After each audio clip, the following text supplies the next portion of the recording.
You've been lied to about sleep, not by your doctor, not by your sleep app, by an assumption so old almost nobody questions it anymore. The idea that ancient humans slept peacefully, deeply, for hours longer than we ever could.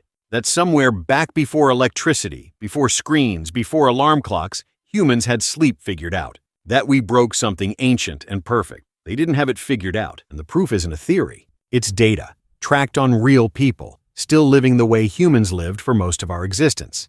For decades, sleep scientists just assumed pre-industrial humans were the gold standard. No blue light, no stress, no 2 a.m. scrolling, just firelight and exhaustion, and 8, maybe 9 hours of deep, uninterrupted rest. It made sense on paper.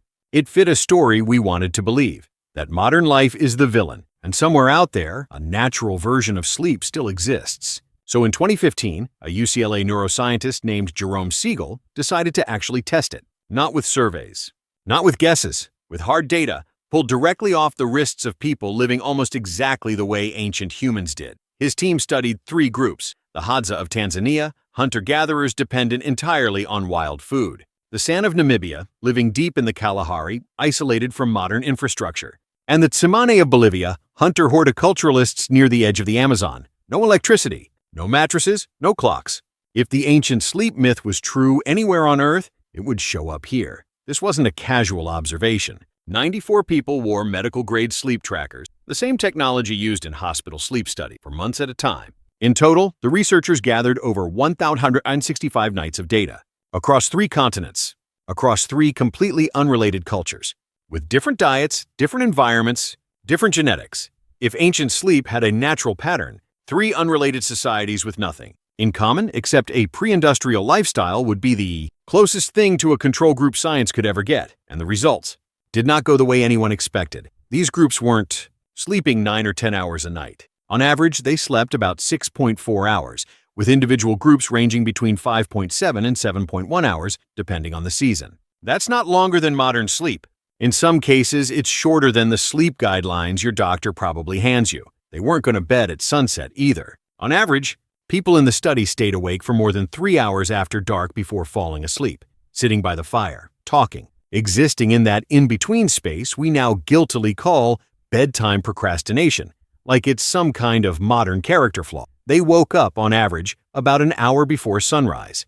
Not from an alarm, from something else entirely. Here's where it gets uncomfortable. If you've ever lain awake at night, convinced something is broken in you, that you should be sleeping longer, deeper, more naturally, this study says you might already be closer to normal than you've been told. Modern humans average somewhere around 6.5 to 7 hours of sleep a night. For years, that number has been treated like a failure, a symptom of a broken, overstimulated world. But the Hadza, with 0 artificial light, 0 deadlines, 0 notifications, landed in almost exactly the same range, which raises the real question. If it wasn't screens, if it wasn't blue light, if it wasn't stress keeping our ancestors up, what was ancient sleep actually built around? Not duration, not darkness, temperature. Here's what Siegel's data actually revealed. Sleep onset in all 3 groups tracked closely with a nightly drop in core body temperature, more closely than it tracked with darkness itself. People fell asleep as the air cooled and woke as it began warming again before sunrise. An internal thermostat quietly synced to the planet. And notably, none of these groups used extra blankets or warmth to force sleep faster. If anything, the cooling was the trigger, the signal that it was time to shut down. Compare that to how we sleep now. Heated blankets. Warm baths marketed as relaxing before bed.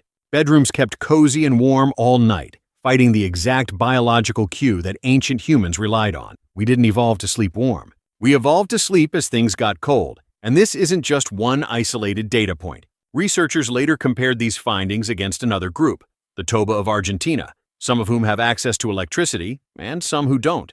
The pattern held. Those without electric light went to bed earlier and slept differently than those with access to it. But even the electrified group didn't sleep dramatically, longer than modern industrial averages, which tells us something bigger. This isn't really about ancient versus modern. It's about how deeply light and temperature, not willpower, not stress management, quietly control a switch most of us have lost access to. And here's the part that should actually unsettle you. None of these groups reported meaningful insomnia. Sleep complaints, the kind affecting roughly 1 in 5 modern adults, were almost non-existent. Napping was rare, occurring on less than a quarter of days even in summer. They weren't exhausted. They weren't running on empty. This wasn't because their lives were less stressful. The Hadza faced predators, food scarcity, and physical danger most of us will never encounter in our lives. Stress wasn't the missing variable. What was missing was something quieter, a nightly rhythm of cooling air and fading light that our bodies were built to respond to, uninterrupted.